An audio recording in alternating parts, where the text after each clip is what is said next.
प्रिय शिक्षक आणि प्रिय आई बाबा, एक हृदयस्पर्शी प्रसंग तुम्हाला सांगणार आहे.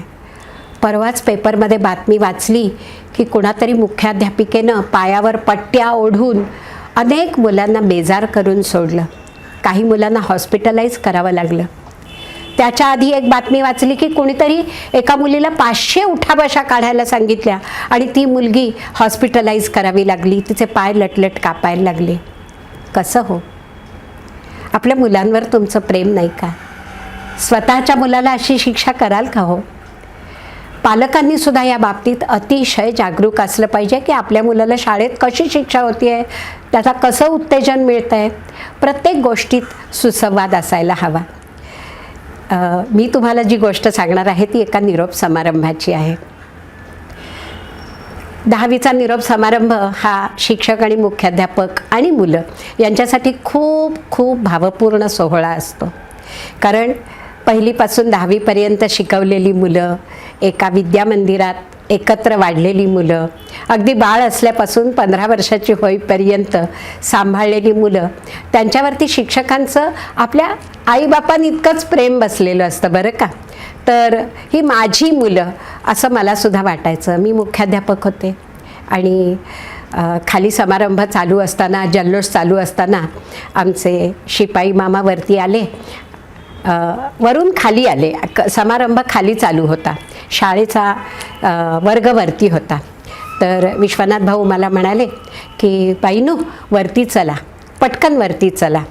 तर मला वाटलं की काहीतरी इमर्जन्सी असल्याशिवाय काही मला असं ते म्हणणार नाहीत. म्हणून मी विश्वनाथ मामांबरोबर वरती गेले आणि बघितलं तर 10वी क वर्गातले 4ही पंखे त्याची पाती वाकून अत्यंत दीनवाणे दिसत होते. मला खूप वाईट वाटलं. अरे, शाळेच्या शेवटच्या दिवशी तुम्ही शाळेला हे बक्षीस देणार? विद्यार्थ्यांना असं वाटलंच कसं? मी खाली गेले आणि 10वी क वर्गाला वरती बोलावलं. मुलं फार नाराज झाली, कारण त्यांना धांगडधिंगा घालायचा होता, नाच करायचा होता. त्यानंतर जेवण होतं. तर मी म्हटलं की वरती बघा. मुलांनी सिलिंगकडे बघितलं तर वरचे सगळे पंखे त्याची पाती वाकलेली आणि अतिशय केविलवाणे, 3 वाणे दिसत होते. तर मी म्हटलं कोणी केलं हे?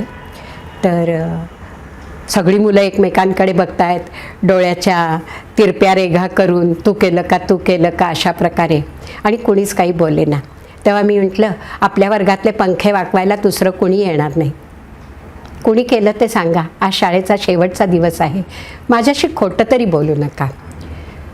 कोणी काहीच बोलत नाही असं बघितल्यावर मला आता सांगताना स्व भरून येतं आहे ना, तसं रडायला यायला लागलं. अश्रू गालावर ओघळले. आणि मी म्हटलं की मी शिक्षक म्हणूनच नाही, मुख्याध्यापक म्हणून सुद्धा नापास झाले. पहिलीपासून 10वीपर्यंत तुम्हाला वाढवलं आणि तुम्ही हे सांगत नाही मला. तर मग काय झालं, मी वर्गातनं रडत रडत बाहेर पडले आणि ती मुलं माझ्या केबिनमध्ये 4 जणं घुसली बरं का. आणि म्हणाली बाई रडू नका प्लीज, तुमचे अश्रू आम्हाला बघवत नाहीत. म्हटलं काय झालं रे? तर मुलं म्हणाली बाई सॉरी, आम्ही ते वाकवले, आम्ही त्याला लोंबकळलो. पण खरं सांगतो शाळेचं नुकसान करावं असं मुळीच म्हणत नव्हतं. मजे मजे में हो गया, बाई आम्हाला क्षमा करा. मग त्यातला एक मुलगा म्हणाला बाई आम्ही ते सगळं नुकसान भरून देऊ. मी तुम्हाला खरंच सांगते, सगळ्या सधन कुटुंबातली मुलं इंग्रजी माध्यमात जातात. आमच्या शाळेच्या समोर CBSE, ICSE वरती वर्ल्ड स्कूल, आमच्या 33च्या 33 शिक्षकांची मुलं इंग्रजी माध्यमात. आणि माझ्याकडे येणारा सगळा गरीब वर्ग, कामकरी, कष्टकरी. तेव्हा मी म्हटलं काय रे, आपल्या आईवडिलांचे पैसे जे मोलमजुरी करून डेली वेजेसवर मिळवले असतात ते तुम्ही खर्च करणार आणि हे पंखे दुरुस्त करणार? मला नको, त्यापेक्षा माझ्या पगारातून मी ते करीन. तेव्हा मुलं म्हणाली नाही बाई, त्यांचे पैसे आम्ही नाही घेणार, तुम्ही काळजी करू नका, आम्ही स्वतः कमवू. म्हटलं म्हणजे शाळेचा जो अभ्यासाचा आता वेळ आहे प्रिलिम नंतरचा, तो तुम्ही खर्च करणार आणि अभ्यास करणार नाही? नाही बाई, तुम्ही प्लीज आमचं ऐका. आणि त्यानंतर मी सांगते की संबंध शाळेकडून मुलांनी रुपया फंड काढला. 1-1 रुपया प्रत्येक मुलांनी द्यायचा. असे 1100 मुलं माझ्या शाळेत होती. 1100 रुपये जमले आणि त्यानंतर मुलांनी पेट्रोल पंपावर जाऊन गाड्या पुसल्या आणि पैसे जमा केले. नंतर टर्नर, वेल्डर, फिटर, त्यांचे मित्र सगळ्यांनी पंखे दुरुस्त केले. मी म्हटलं तरी शिक्षा बाकीच आहे बरं का, पण ती शिक्षा मी तुम्हाला SSC परीक्षेनंतर देणार. मित्रांनो, SSCची परीक्षा निर्विघ्न पार पडली. 4 मुलं माझ्यासमोर हजर झाली. आमची PTची शिक्षिका होती नीलम. तिला म्हटलं अंधेरीला शेशायर होम आहे बरं का, तिथे सगळे पॅराप्लेजिक पेशंट्स राहतात.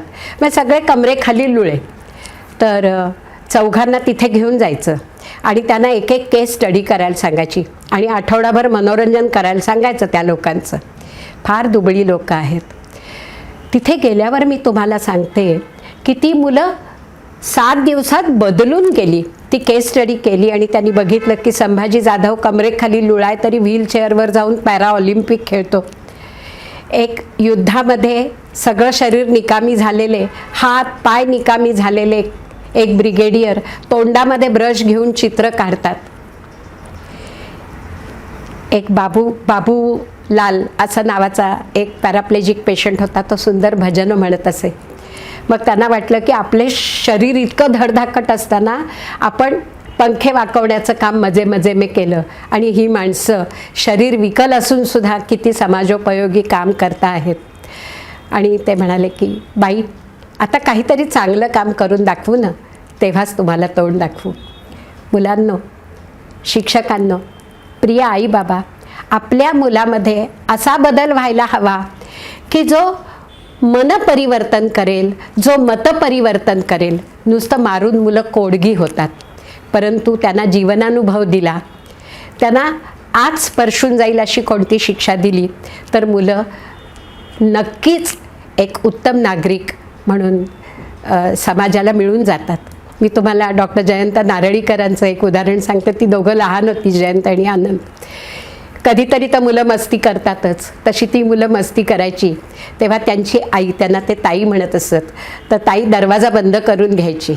म्हणजे काय, स्वतःवरती राग काढायची, बोलायची नाही. मग मुलं दरवाजापाशी जाऊन म्हणायची, ताई बोलायचं, ताई बोलायचं. आणि मग ताई दरवाजा उघडत असत. अशी एक छोटीशी शिक्षा, परंतु ती मुलांमध्ये खूप बदल करून मुलांना एक उत्तम नागरिक बनवण्यासाठी मदत करत असते. हे नेहमी लक्षात ठेवा. मुलांची मनं जपा. मुलांच्या मनाला जपता जपता मनाला सुंदर आकार येईल अशा प्रकारे तुमचं वर्तन असू दे. तुम्ही मुलांचं रोल मॉडेल आहात, लक्षात असू दे.